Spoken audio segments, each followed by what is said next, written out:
Liz says 250 plus bonus. This is where I'm at. And this is what I would expect FSG are offering him.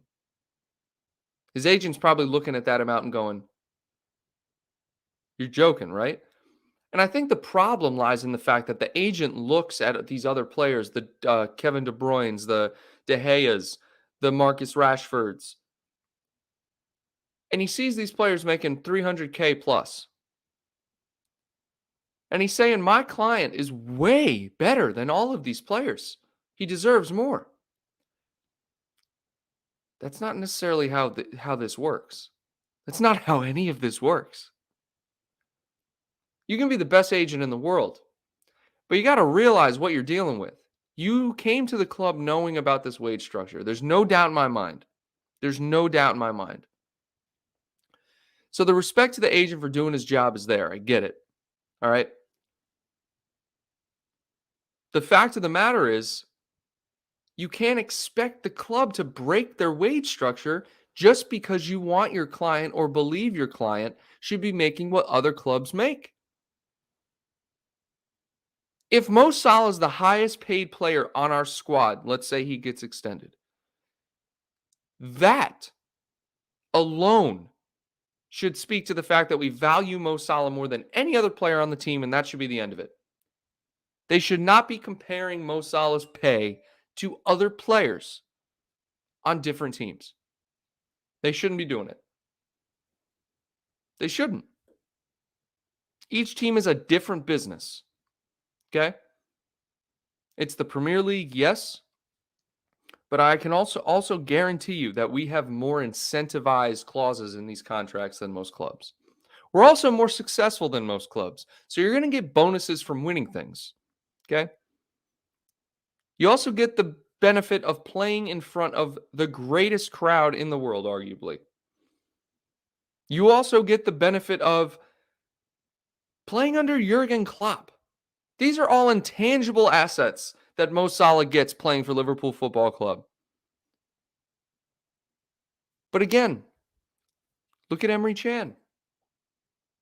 Look at Jorginho Wijnaldum. Adam Lallana is a different scenario. I kind of want to take Adam Lallana out of the equation.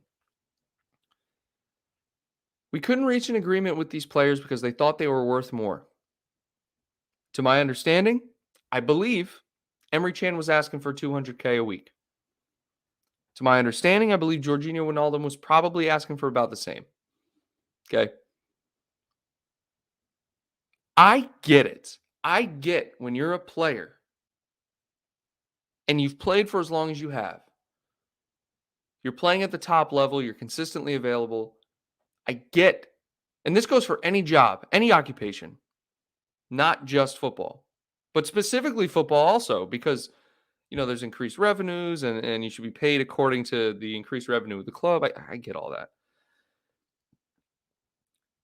But what I also get is that you cannot expect a club who has a specific wage structure in place to break that just because personally you have been great for the club. Imagine going to work. You've been at your job for 5 years, right? You've been at your job for 5 years, but the way they do raises or the way they do increases in pay, whatever, or brackets of pay is not based on years of experience, right? So where I work, they have a thing in place where it's after 2 years, 5 years, 10 years, 20 years, I think, something like that. In each there's a specific amount that you are required to get increased in that time. Clubs don't have that. Football clubs don't have that. Just because you've been at a club for 10 years doesn't mean you automatically get a pay bump. Right? I mean, this isn't the real world. Like, these are businesses that have to stay afloat, but also have to entice players to stay.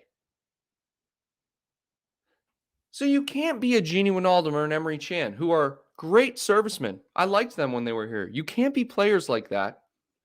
But then all of a sudden expect, like, I know I'm worth this. I think that they're going to give me that. It's not going to happen.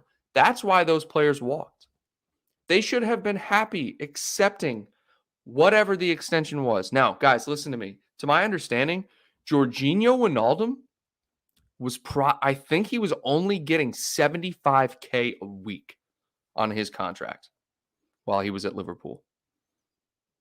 I don't think he ever extended it. I think that's what he was getting, which is absurd when you think about it. But we signed him from a relegated Newcastle.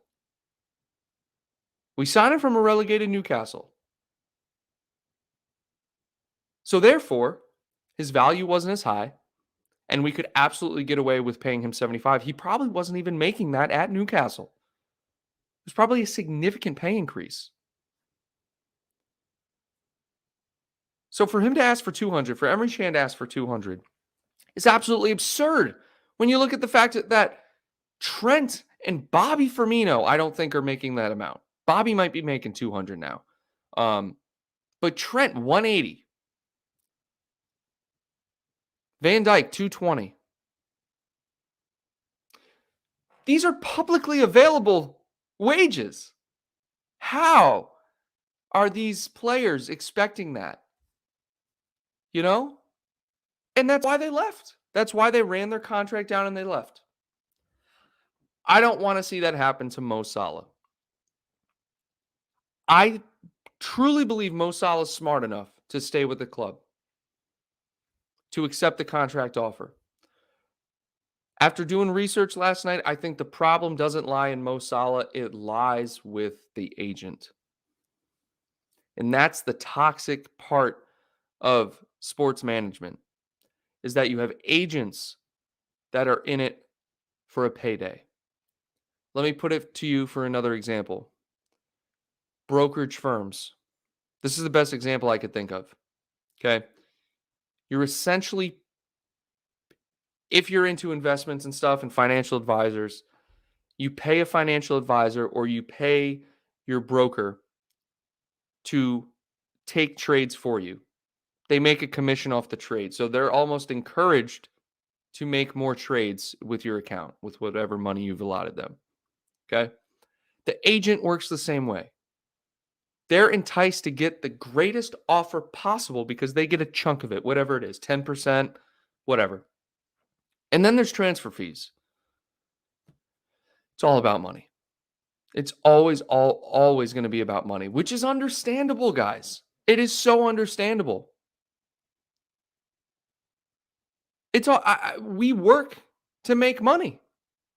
If you believe you're worth more, you should go somewhere where you believe you're being paid your worth.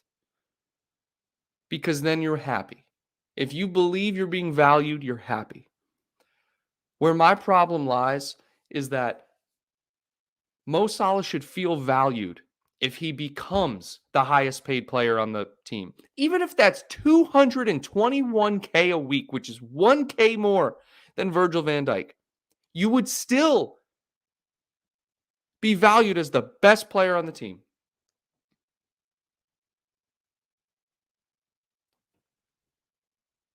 If you believe you're the best employee at where you work, they should pay you as such, the highest salary, highest hourly wage, whatever. But let's say we were only offering Mo Salah $210K a week. Then it's a problem with the club because Mo Salah should be making the most. But we cannot expect them to break their wage structure. Can't do it.